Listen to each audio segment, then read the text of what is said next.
Assalamualaikum warahmatullahi wabarakatuh.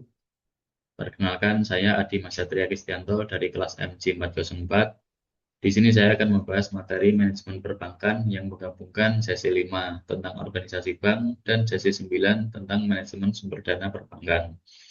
Ada tiga hal yang akan saya bahas di sini. Yang pertama adalah tata kelola dan organisasi bank. Ini membahas tentang siapa yang mengatur dan menjalankan bank. Yang kedua ada kegiatan bank umum, meliputi funding, lending, and services. Kemudian yang ketiga adalah sumber dana bank. Di sini membahas tentang dari mana bank memperoleh dananya. Tata kelola dan organisasi bank ini diatur pada POJK nomor 5/POJK 03/2016. Ini mengatur tentang penerapan tata kelola bagi bank umum. Nah, tujuannya itu adalah menetapkan kejelasan pembagian tugas dan tanggung jawab dan mengatur mekanisme pengambilan keputusan dan alur pelaporan.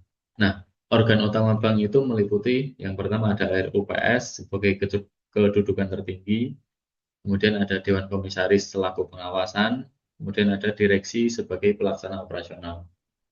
Kemudian manajemen SDM Bank ini terdiri dari dua bidang. Yang pertama ada rekrutmen dan pengembangan SDM dan juga administrasi SDM.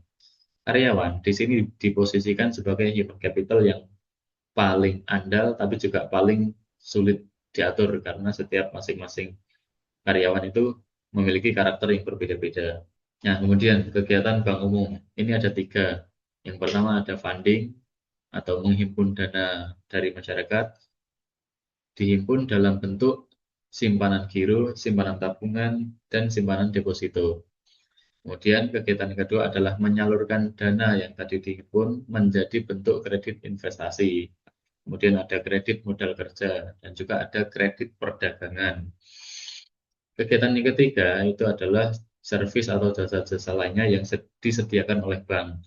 Ini bisa meliputi transfer antar bank, kemudian ada inkaso, clearing perbankan, safe deposit box, bank card, bank garansi, atau lending and service yang lainnya. Nah, masuk sesi 9, dana bank ini adalah semua atau seluruh hutang dan modal pada sisi pasifan neraca yang dipakai sebagai modal operasional untuk menyalurkan dana. Nah, sumbernya ada tiga. Yang pertama ada dari dana pihak ke satu atau modal perbankan itu sendiri, meliputi modal depositor, cadangan, laba ditahan, dan juga agio saham.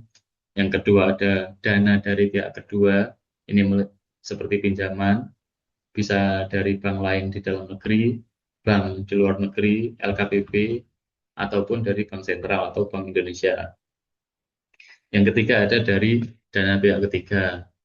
Ini dihimpun dari simpanan masyarakat, dihimpun dalam bentuk giro, deposito berjangka, atau tabungan.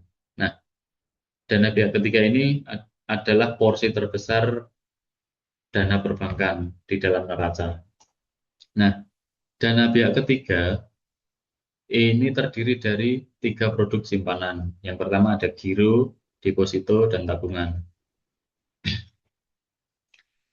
Giro atau demand deposit itu adalah simpanan yang bisa ditarik setiap saat dengan cek, bilet giro, atau pemindah bukuan. Cek adalah surat perintah pembayaran, sedangkan bilet giro adalah surat perintah pemindah bukuan. Untuk membuka rekening giro, calon nasabah menyerahkan fotokopi identitas, referensi tertulis, dan akta pendirian bagi badan usaha. Setelah itu, ada screening berupa pemeriksaan identitas, pemeriksaan referensi, survei on the spot, interview, dan permintaan NPWP. Ini penting karena pemegang rekening giro harus bonafit dan bertanggung jawab. Kalau nasabah menarik cek kosong, misalnya karena saldo tidak cukup atau rekening sudah ditutup, sanksinya bisa bertahap. Yang pertama ada surat peringatan 1, kemudian ada surat peringatan 2, surat pemberitahuan penutupan rekening, sampai masuk daftar hitam atau blacklist Bank Indonesia. Kedua, ada deposito atau time deposit yang penarikannya dapat dilakukan pada jangka waktu tertentu. Yang ketiga, ada tabungan atau safe deposit. Penarikannya ini dapat ditarik sesuai ketentuan perbankan. Satu hal penting yang menyertai dana nasabah adalah rahasia bank.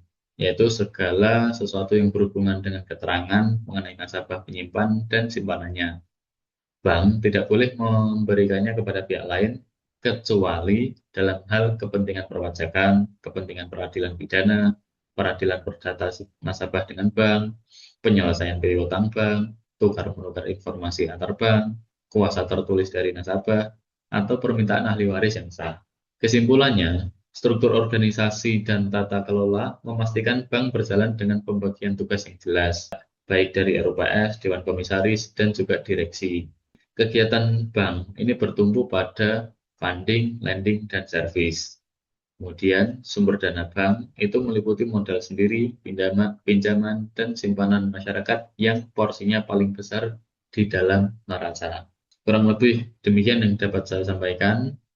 Eh, Terima kasih. Wassalamualaikum warahmatullahi wabarakatuh.